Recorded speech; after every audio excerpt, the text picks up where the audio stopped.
awareness. They're talking about,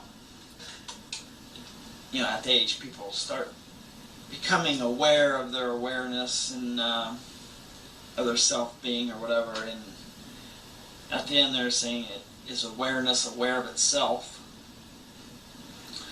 Well, I'm a nuts and bolts type of guy. I kind of wonder, well, where does this come from?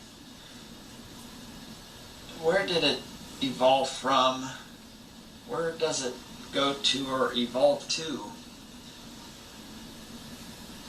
And it's intriguing. I don't think it's something we can really answer, but it's fun to talk about it.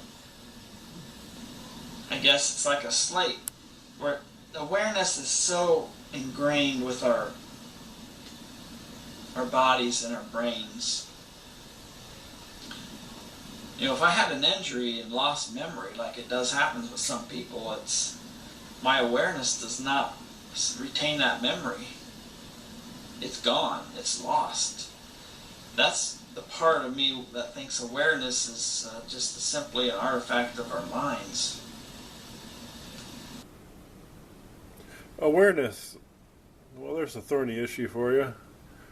That's something the religions, the philosophers, pretty much everybody's been thinking about since there were people to think about it. Is it simply a byproduct or artifact of an active brain? Or is there something more enduring, pre-existing, post-existing, of this lifetime to our awareness?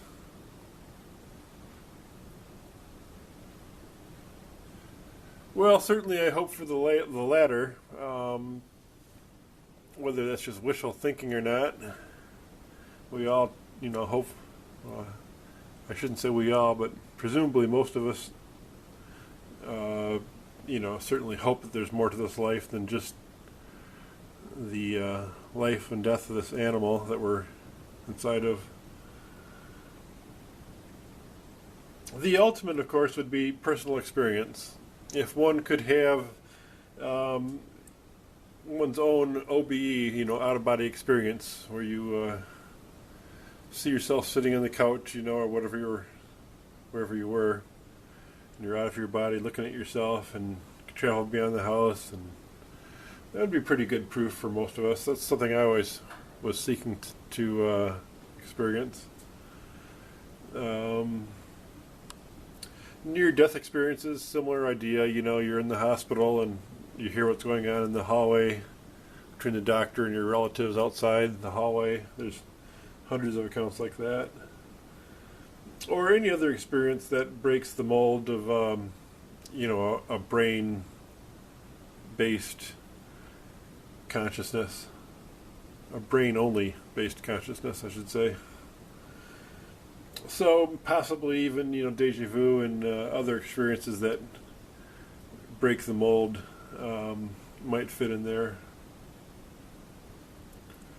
So failing having personal experiences that convince you, then certainly there's just this huge volume of anecdotal experiences of others.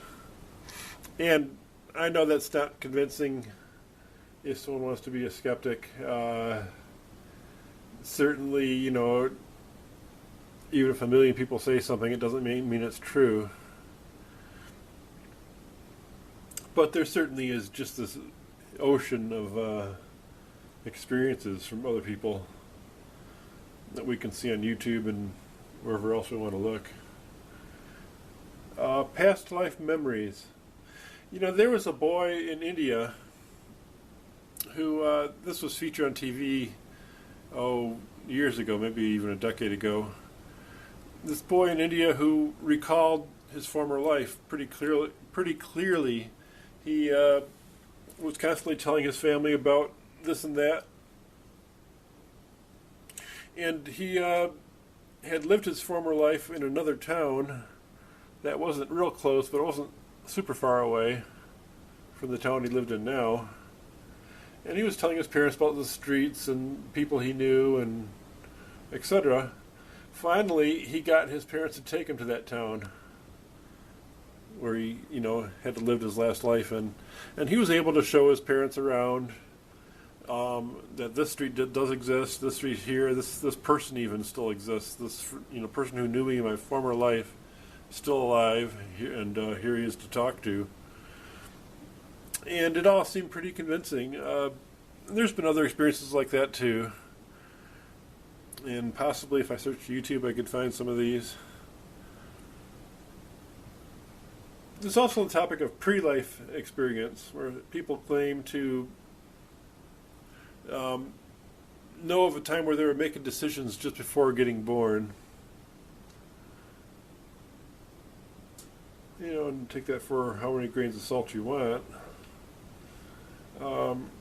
The next category of incidental experiences I'd get into would be near-death experiences, which I already talked about. Someone who's out of their body, half dead, and they experience what's going on with their loved ones outside the room. And that also is a fairly common experience. Lucid dreams. Sometimes in a lucid dream, one can look at one's waking life. IRL, we call it, in real life. Sometimes put real in quotes.